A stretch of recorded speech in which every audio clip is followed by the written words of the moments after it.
Hey guys, this is Hell Hades and this is another Raid Shadow Legends video. So today I just want to go through a question which I'm asked probably more than any other question in my Discord server. And I welcome it, but also the answer generally is the same. So what I want to look at is for mid game players. I get asked the question, what should I do next? What should I do next? I've hit a brick wall, I'm not progressing in the game. Please help me. How can I get some more progression? So I just want to go into that, and I'm diving into Diving's account here. He basically came to me and said, "Look, I'm in a similar position. Why don't you use my account to just kind of showcase what you would do?" I'm not going to go into like a massive account takeover here. I just want to show you some basic things around what I look for, what I would do if I was free to play or near enough free to play. Where do I get the most bang for my buck in terms of my resource investment? So I'm going to start with Great Hall. Great Hall only ever grows your stats. Always do your arena battles daily. Use your refresh. Use your 5-point refresh and your full refresh. Try not to let your arena battle sit as 10 out of 10 for any length of time, and try and pick fights that you know you're going to get your medals from. So if I look at this for an account that was level, let me just check actually, level 53. Let's have a look where he is. Okay, so he's nearly 90 days in, so he's about 3 months in. So I'd say this is underdeveloped, someone who's that far through. Just be really clear on this.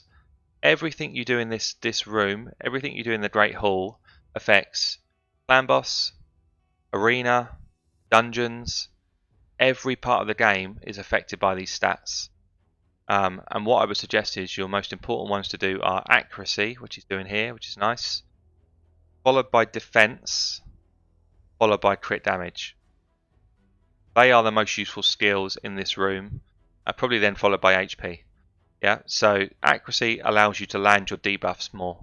Debuffs generally help you win fights or make you stay alive longer. Defense just generally helps you stay alive longer, and it gives you a much better return than HP. Defense is worth more than HP by a mile in this game. Crit damage then helps you with things like dungeons and campaign farming and that sort of thing, so that's why I put it as third. But I would only focus crit damage on your campaign farmer, or if you've got 2 or 3 dungeon members that are the same affinity, then focus there. Great Hall, number 1, invest in it, it's really important. Number 2, and this is normally the answer to the question, is invest in your champions. And what I mean by that is when someone says to me here, if I'm looking at this screen and someone says, what should I do next? I'm stuck in level 12 of Spider or whatever. What I would say is, why are you in Spider? Get yourself another level 60. And they'd say, yeah, but I want to do more dragon. I'd say, don't worry about the dragon. Get yourself another level 60. And they'd be like, yeah, but I want to do some more on clan boss. Like, yeah, fine. Then level another 60. Because at the moment you've got 3 60s, 2 of which are good in the arena, they're good in campaign, they're good in clan boss, they're good in dungeons. 1 of which is only really good in dungeons. So what I would say here is, the next thing you should do is get another 60, and then after that get another 60, and then after that get another 60. That's what I would do with this account. And it's a grind, it's long, I know it's boring, but until you get yourself more 60s, you will not progress that much further in the game. Once you've got 60s, you should try to ascend them. So if you've ascended somebody like a Kale here, you've got the ability to put all of their artifacts on them, all of their jewelry. So let's just assume here that we've got a banner to go on this guy. I'll just pick someone else's banner. So I appreciate you're not going to have many banners at this level, but let's assume you did get a banner for Kale and you upgraded this banner. So this banner will give you as a base 5,000 HP plus a few substats. If you add 5,000 HP onto this account here right now, you're basically putting another 20% HP on this account. What will that do? It will help you last longer in the clan boss. It will help you get through further levels in dungeons. All of these accessories are really important to just help you survive and get further in content. So invest your time there. Also, when you're also, it's just worth thinking about. So let's take Aethel versus Gaelic. Gaelic's level 50, Aethel's level 60. They're both starter champions. Their base stats are pretty similar. So let's just see what happens to the base stats when we move from a 50 to a 60. The ones I care about most are these top three. These are the ones that HP is going to help you survive, attack is going to help you actually down stuff quicker, and defense is going to help you survive. So Gaelic's got nearly 10k, 840, 660. You move someone onto a level 60 and they gain, what, 40% HP, 40% attack, and it's probably the same as well actually. They're probably all about 40% uplift from base stats 50 to 60. That is massive in terms of helping you get through content. So if I go back to that first point, what should I do next? Get yourself another 60. It's massive. It's the biggest change you will find in this game compared to anything. Gear, anything. Get yourself 60s. Once you've got yourself some 60s and you've got them to the right level in terms of ascension, then get them some masteries. So if you really want to push clan boss, then you actually need tier 6 mastery, which is a lot of investment in time. But I would say any of your 60s, try and get at least your tier 4 masteries done, because it gives you quite a lot of extra damage or extra accuracy or extra survivability. So masteries shouldn't be neglected. So you've got get them to 60, ascend them so they can wear jewelry, and then get some masteries done for them. Ideally to tier 6 so that you can affect clan boss.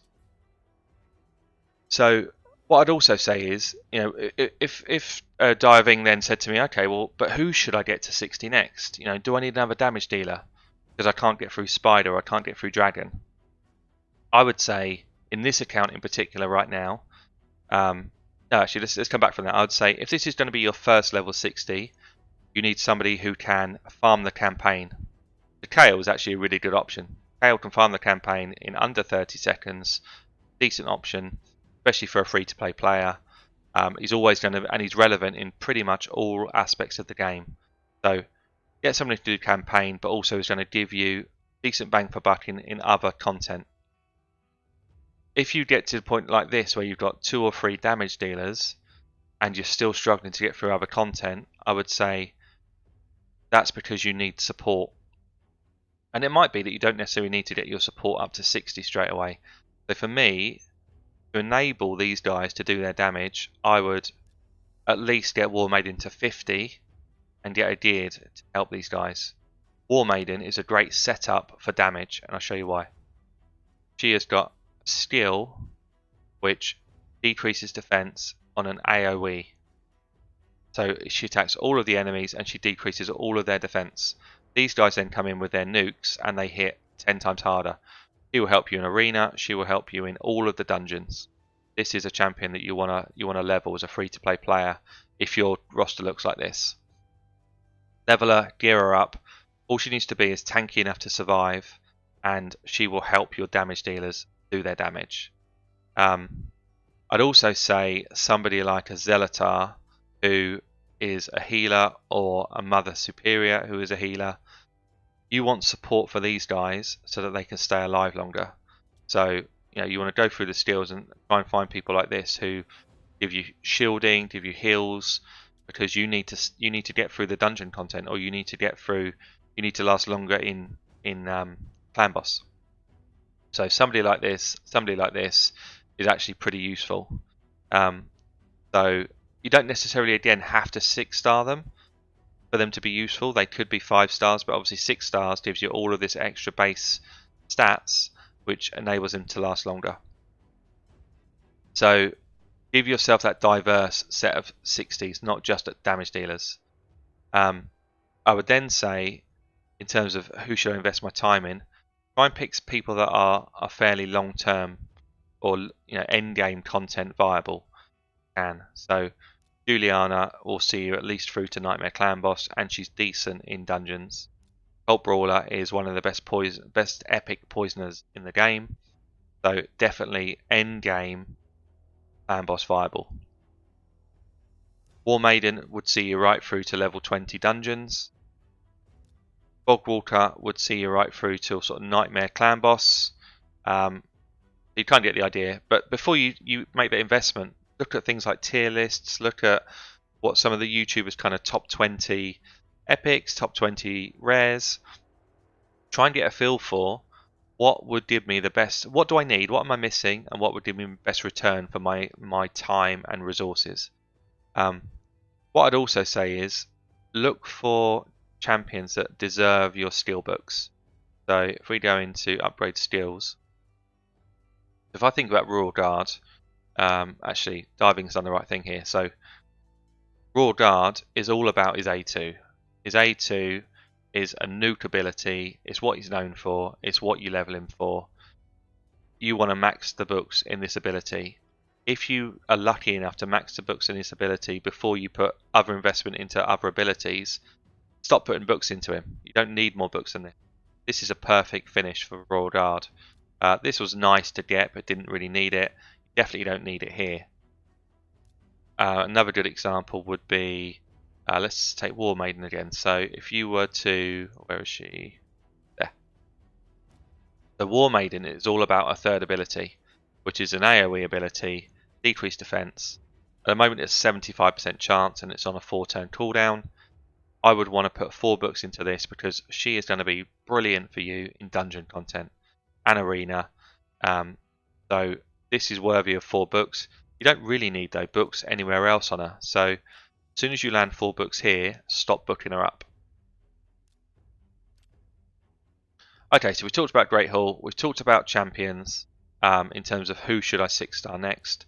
Let's just talk about gear quickly. So damage dealers. People say to me, I've got people that hit really hard, but I can't seem to get past Dragon 15, Dragon 13. 9 times out of 10, it's because you've built your damage dealers to have all offensive stats. And it sounds like it should be the right thing to do, but it's not. This chest here, I would swap for an HP or a defense chest. Probably on a Kale, an HP chest, because its base defense is very low. But on pretty much all of my damage dealers, Cold Hearts, Royal Guards, Skull Crowns, Bellowers, anyone who's a damage dealer for me that would come into a dungeon, I would put an HP or a defense chest on them. Because I need them to be able to take a hit. I need them to be able to take a hit, and then I need for someone like a Zelatar or a Mother Superior to then heal them. But if they just take a hit and they die, there's no point in having a healer. So I get that a campaign farmer might have an attack percentage chest on, but they can't both be campaign farmers. So let's see what we've got here. Royal Guards. Yeah, same again. These aren't terrible pieces, but if you've got a HP piece here, this Royal Guard lasts a lot longer, and you might get that big AoE off twice instead of once. That's one thing on gear. Another thing on gear is just kind of keep your inventory a bit cleaner. So what we got here? Yeah, look at this. Good example. Tons of boots. Tons of boots in a set which is mediocre. So, I mean, maybe these are all speed boots. If these are all speed boots, I'd be like, fine. You know, you've landed loads of speed boots. Great. Have a look. So we've got an attack set. We've got a defense pair of boots. And we rolled them up to 8, and we've got 2 terrible rolls. That, I mean, he might have even leveled it for the artifact event, I guess, possibly. But as soon as those 2 rolls come in, probably even after the first roll, it's in the bin. I mean, firstly, I probably, unless I'm leveling it for the artifact event, I'm not leveling it anyway. It's an attack set, defense roll, in the bin.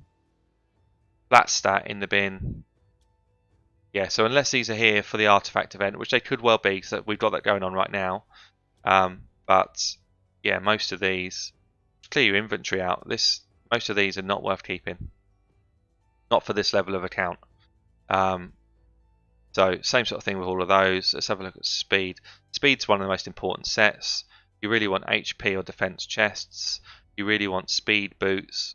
In some instances you might want defense boots, but let's have a quick look at the boots here. So, you know, just because it's got a legendary ring around it does not mean it's legendary. That stat straight in the bin unless you are leveling it for artifact event. If you are, level it up to level 4 or level it up to level 8 and get rid of it. HP boots with speed roll, not terrible. Roll it to level 8. If you land 2 speed rolls, it's a keeper. If it's not, it's in the bin. Straight in the bin. Roll it up to level 8. Did you get speed rolls? If not, in the bin. Same again. Actual speed boot, got to keep it. Probably no way I'd ever keep that. That's not bad, you've got speed rolls. So anyway, I'll probably labour the point. Clean your inventory up. Is there any sets where you're just not going to use them? Most of these sets are decent. Destroy set. None of this set is good unless you've got good rolls. In the bin. In the bin. In the bin. All in the bin. In the bin. Bin. Bin. Bin. None of that's good. So if you're using it for artifact event, fine. Roll it up to 8. Get rid. Same here. Get rid. Yeah, anyway, I've said enough. That's artifacts. So we've done champions, we've done masteries, we've done skills, we've done artifacts, we've done Great Hall, we've done shard rolls. Did we do shard rolls? No, I don't think we did actually. So actually, diving's done a really good job here of saving shards. It's definitely the right thing to do. If you're free to play or you're low spend, save your shards. Wait for a double summoning event. People say to me, should I pull my shards today? Do you want to pull my shards for me on YouTube? I'm not massively into shard pulls. I like to do 1 or 2, perhaps every fortnight or so.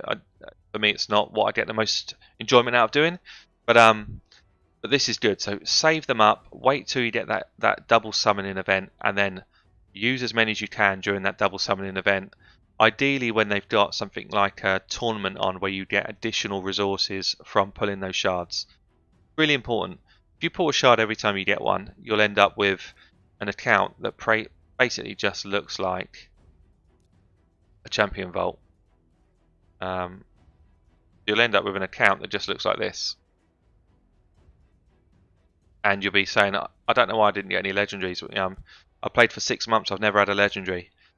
People that say that, I would question, did they save their shards for a double summoning event? Because there's a good chance here with 55 ancients, if you get a double summoning event, there's a good chance that you're going to get a legendary in that time, if not 2. Good chance. The other thing in this screen I would say is there is a possibility of getting a really good champion right here. He is insane in nearly all aspects of the game. Arena, insane. Dungeons, really strong. Clan boss, top tier. This guy is worth your time. If you make sure you know which of these champions you have got, make sure you save them, make sure you do a piece of work to make it obvious in your inventory that they're part of the Raz Infusion. What I do is anyone who's ready for the Raz Infusion or part of that Raz Infusion, I actually will just ascend them. Actually, might be doing it here. I think it might be actually, yeah. But I ascend them to level 1. See, you get 1 pink star, and it's really obvious to you that these are not to be burnt in a level up or anything. And also go into your champions, and you can lock those champions out. So naturally, a rare, not locked. I want it. Yeah, so naturally it's not locked. You physically need to lock it. So if this is part of the Raz Infusion, like he's actually done it here, yeah, great. So you want to lock it. Guys, I think that's probably everything for the video. Please like and subscribe to the channel if you haven't done already. Really appreciate everyone's support. If you've got any additional comments around early game, what should or should you not do, then please, drop a comment down below. Help people that are trying to get through this game. Also, please come to my Discord, and there's loads of people there that help all stages of the game. So we welcome people along. I've been Hell Hades. Thanks for listening. Catch you soon.